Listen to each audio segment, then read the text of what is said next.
In this lesson, I'm going to show you how to differentiate tan x.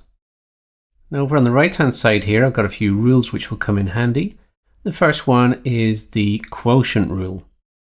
And the quotient rule says that if I have two functions here, u and v, so a quotient, then to differentiate, I take the function v, multiply it by the differential of u, subtract u times the differential of v, and that's all over v squared.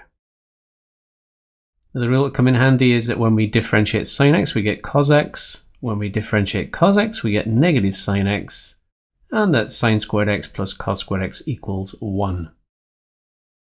Let's go ahead and differentiate tan x.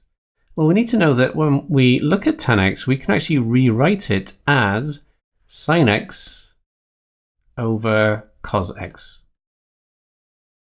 Now we can relate this over to the quotient rule here. So in our case, u is sine x and the v is cos x. So let's apply that rule. We've got v times the differential of u. So v is cos x. And I need to differentiate u. So I'm differentiating sine x. And when I differentiate sine x, I get cos x. And I need to subtract the u term, which is sine x. And now I need to differentiate v. Well, when I differentiate cos x, I get negative sine x. So that negative will make this negative into a positive, and I'll have sine x here. And of course, that is all over v squared, which is cos squared x. So now I can rewrite this numerator here. So I've got a sine squared and I've got a cos squared. So I've got sine squared x plus cos squared x.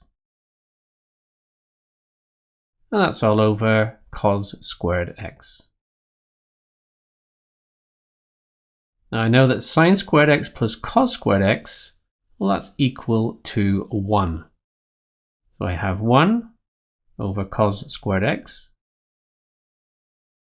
And 1 over cos squared x we can actually write as sec squared x. So the differential of tan x is sec squared x.